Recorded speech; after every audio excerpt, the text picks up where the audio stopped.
mientras vivamos en este mundo lleno de pecado, lleno de dolor, el sufrimiento es una realidad del cual nosotros no podemos escapar, no podemos huir. Algunos intentan aliviar el sufrimiento de la manera equivocada, anestesiándose con droga, con alcohol para aliviarse sus problemas. Otros quieren escapar, huir del sufrimiento, porque ningún ser humano quiere sufrir. Porque el sufrimiento no forma parte de nuestra historia o del ideal que Dios tuvo para el ser humano. No. Sin embargo, tengo dos noticias hoy. La noticia mala es que mientras estemos aquí en este planeta que está contaminado por el pecado, el sufrimiento va a tocar en algún momento nuestra vida. Tragedias, desastres, problemas, cáncer, dolor. El sufrimiento es inevitable. Sin embargo, ¿cómo nosotros encaramos el sufrimiento? Hay dos maneras de hacerlo: con fe y sin fe. Sin fe tú enloqueces, te desconsuelas, no hay esperanza.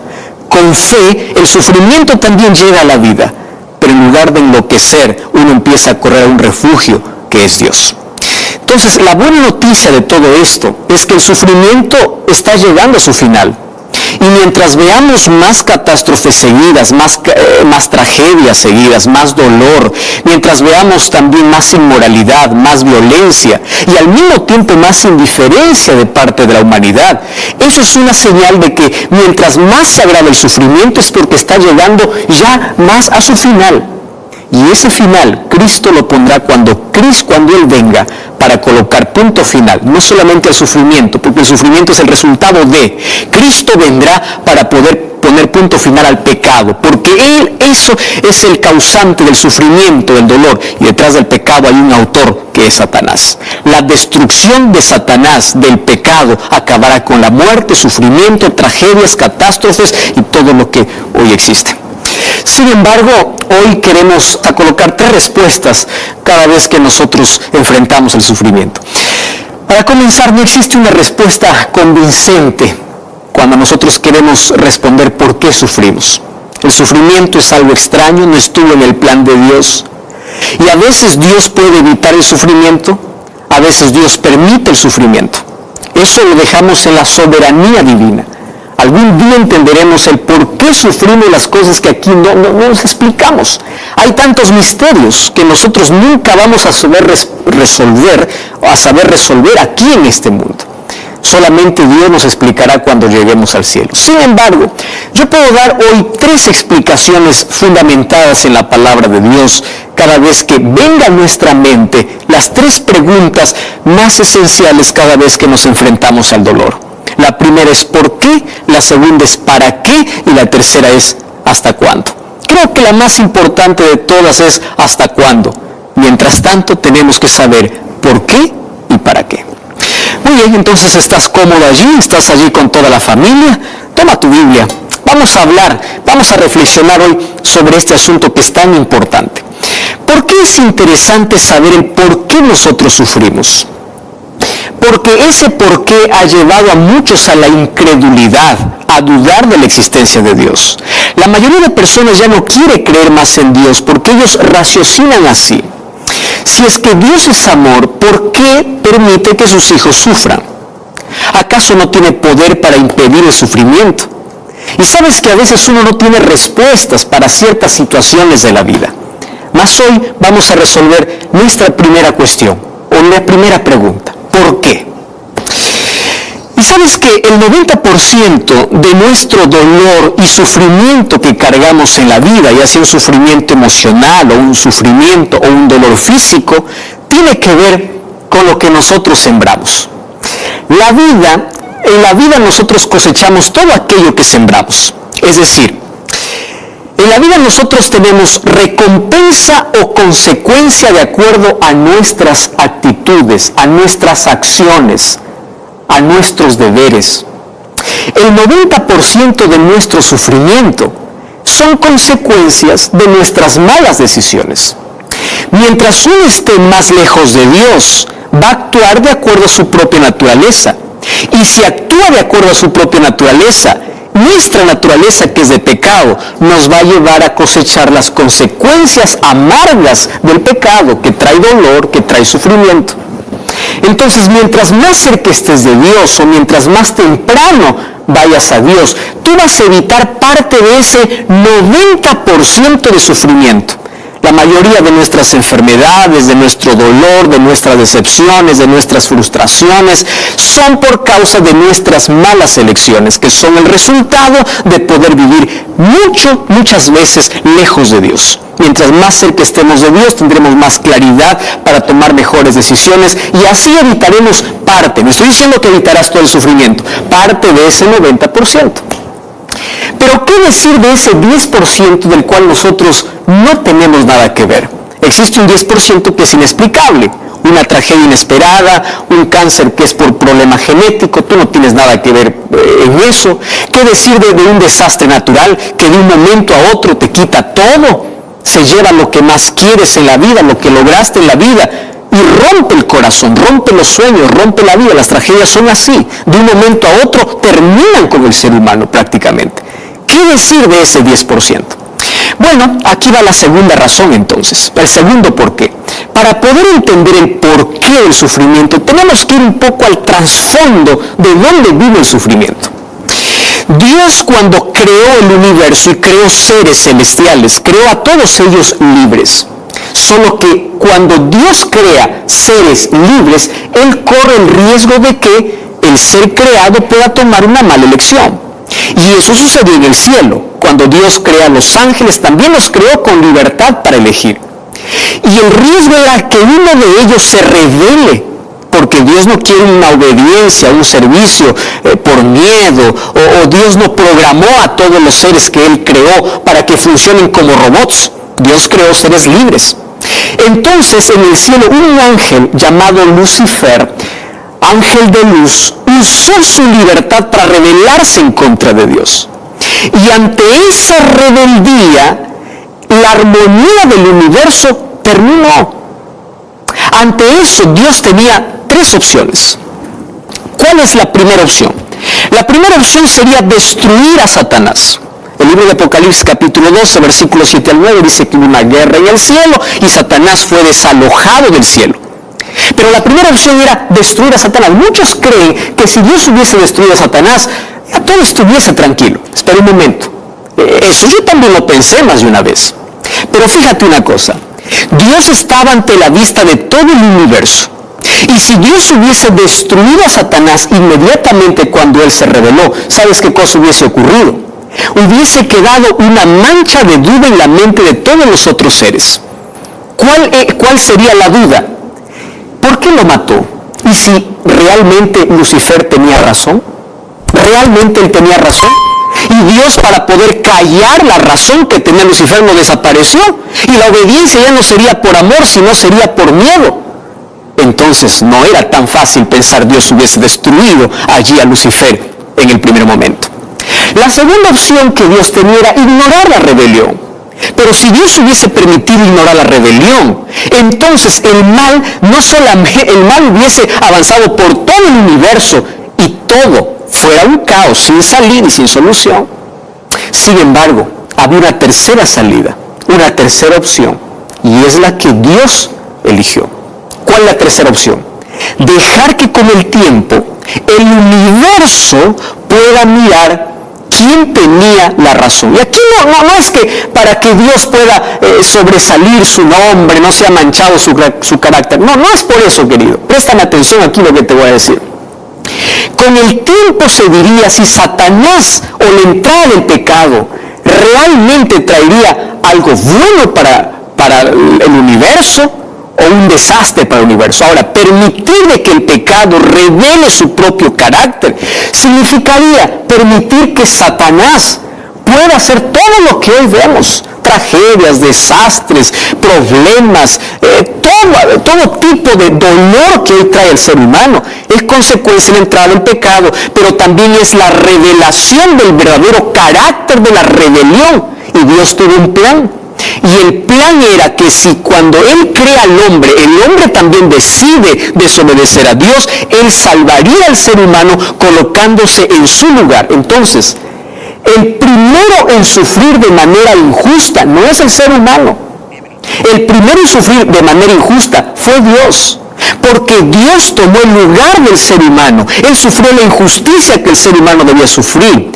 Cargó la cruz que el ser humano debía cargar. La primera injusticia fue colocada sobre Dios, sobre Cristo, por nuestra rebelión. Muy bien. Entonces ya entendemos la segunda y la tercera razón del por qué. Sin embargo, todavía existe una cuarta. ¿Y sabes cuál es la cuarta? Es que tú y yo tenemos un enemigo. Y ese enemigo ya sabemos que es Satanás. Y él intenta desfigurar el rostro de Dios. ¿Cómo desfigura el rostro de Dios? Cada vez que hay una catástrofe, cada vez que el dolor aumenta en este mundo, siembra duda en el corazón de las personas. ¿Dónde está ese Dios justo? ¿Dónde está ese Dios de amor? Y cuando tú dudas de la existencia de Dios o que Dios está al control, Satanás está logrando su objetivo. ¿Cuál es su objetivo? Desfigurar el carácter de Dios. Él ser el causante y luego echar la culpa a Dios. Hace algún tiempo una persona me dice: pastor, ¿no le parece que Dios es injusto al permitir todo esto? Y yo le respondí así: ¿no te parece que es injusto culpar a Dios por todo lo que acontece? Ahora, existe todavía una quinta razón del por qué. Y la quinta razón del por qué Dios permite el dolor, es por lo siguiente. Si Dios solamente protegiera a aquellos que son sus hijos, porque Él puede hacerlo, ¿verdad? Él puede decir: aquellos que me alaban, aquellos que me adoran, aquellos que me sirven, pueden estar protegidos del dolor. Si Dios hiciera eso, entonces Satanás lo acusara de que Dios es injusto, porque solo protege a los que son de Cristo. Entonces Jesús nunca prometió que mientras estemos en este mundo no pasaremos por dolor. El dolor, yo sé que tú tienes un dolor que estás cargando en la vida. Y si es que todavía no has enfrentado eso, prepárate. Va a llegar, el sufrimiento es inevitable. Sin embargo, como dije al principio, hay dos maneras de poder enfrentar: con esperanza y sin esperanza. Sin embargo, tenemos que responder lo segundo, y es el para qué Dios permite el dolor. Si bien es cierto, Dios no es el causante de todo, pero Él permite. La primera razón es porque a través del sufrimiento, a través de las dificultades, nosotros podemos ver la gloria de Dios. ¿Sabes cuándo ocurre un milagro? Un milagro viene cuando hay un problema. Si no hay un problema, entonces obviamente que no hay milagro. Tú vas a ver los milagros que Dios hizo con Daniel en el foso de los leones, con los 3 muchachos que decidieron ser fieles allí en Babilonia. Dios hizo un milagro, pero después del sufrimiento, hubo dolor, hubo sufrimiento. Daniel fue lanzado al foso de leones y de allí Dios lo libró. Dios nos muestra su gloria. Número 2, el sufrimiento prueba quiénes somos, prueba nuestro carácter, prueba nuestra fidelidad. ¿Sabes que nosotros sabemos de quiénes somos y a quién servimos en el momento que sufrimos? Fíjate que Job y su esposa pasaron por el mismo sufrimiento. Perdieron sus hijos, perdieron su riqueza, perdieron todo. Pero Job adoró a Dios y la esposa de Job dijo: maldice a Dios. Mira, el dolor revela quiénes realmente somos. Y Dios permite muchas veces el dolor para poder pulir nuestro carácter, para que nos enseñe a tener paciencia, a tener fe. Nuestra fe crece en las dificultades. Nuestra dependencia crece en el dolor. Conocí a alguien que me decía: pastor, gracias al dolor yo conocí a Jesús, gracias al cáncer yo pude encontrarme con Jesús, porque estaba corriendo tan rápido en la vida que no paré para pensar que me estaba perdiendo. La tercera razón por el cual Dios permite el dolor es porque es un medio por el cual Él nos alcanza. Hay muchas personas que son alcanzadas solo mediante el sufrimiento, porque es el único lenguaje que muchos entienden. Es en el dolor donde se aprende. Y la quinta lección, o la quinta razón, es porque las lecciones más grandes de la vida, lamentablemente lo aprendemos en el dolor. Infelizmente, nosotros aprendemos cayendo en el dolor. Alguien nos aconseja para no decidir así, decidimos así, y cuando ya hemos decidido, nosotros pensamos: ¿por qué no hice caso al consejo? Ahora sí aprendí la lección. ¿Cómo aprendiste? En el dolor. Sin embargo, ahora yo quiero terminar con la mayor esperanza. Y la mayor esperanza es la tercera pregunta: ¿hasta cuándo nos va a acompañar el dolor? Y mira, el libro de Hebreos capítulo 10, versículo 37. Me encanta este texto. Hebreos capítulo 10, versículo 37 dice: porque aquí aún un poquito, y el que ha de venir vendrá y no tardará. ¿Sabes de quién está hablando? De Jesús. ¿Hasta cuándo vamos a seguir viendo tragedias? ¿Hasta cuándo vamos a sufrir? ¿Hasta cuándo? Espera un poquito, porque el que ha de venir vendrá. Cuando nosotros vamos a Romanos capítulo 8, versículo 18, dice: tengo por cierto que las aflicciones del tiempo presente no son nada comparables con la gloria venidera que en nosotros ha de manifestarse. Mientras estemos en este mundo, vamos a pasar por el dolor. Muchas veces el dolor se convierte en nuestra escuela para mejorar nuestra vida, para depender de Dios. A veces en el dolor nuestros ojos se abren para poder ver a un Dios que durante toda la vida nos estuvo llamando. Sin embargo, hoy quiero hablarte para ti, que estás pasando por un momento tan doloroso. Acabas de perder un ser querido. Oramos por las familias desconsoladas allá en Guatemala. Oramos por ti. Yo no conozco tu dolor, no entiendo tu dolor, pero hay alguien que sí te entiende. Hay alguien que sí sufrió la injusticia que tú estás sufriendo. Alguien que fue negado, fue traicionado, y él te entiende el dolor de la traición. Hay alguien que fue clavado de manera injusta. Hay alguien que sufrió más que tú, más que yo, más que cualquier otro ser humano de manera injusta. Y ese alguien es Jesús, por eso Él entiende tu dolor. Y no hay una lágrima que haya caído de tus ojos sin que Él no lo entienda. Sin embargo, en medio del dolor, necesitamos confiar más en Dios.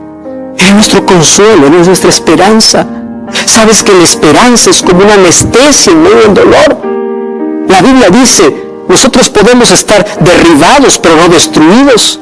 Nosotros podemos estar allí en la presión de la vida, pero no estamos acabados, porque la esperanza que Cristo coloca en la vida es suficiente para poder seguir soñando con aquella eternidad sin dolor al lado de Cristo. ¿Hasta cuándo vamos a sufrir? Espera un poco más. La muerte tiene su final. El dolor no tiene la última palabra. Las despedidas pronto terminarán. Aquel ser que perdiste, aquel dolor, aquella herida que te abrieron en la vida, un día va a ser sellada por completo y va a quedar solamente como una cicatriz. Pero tienes que confiar en Dios.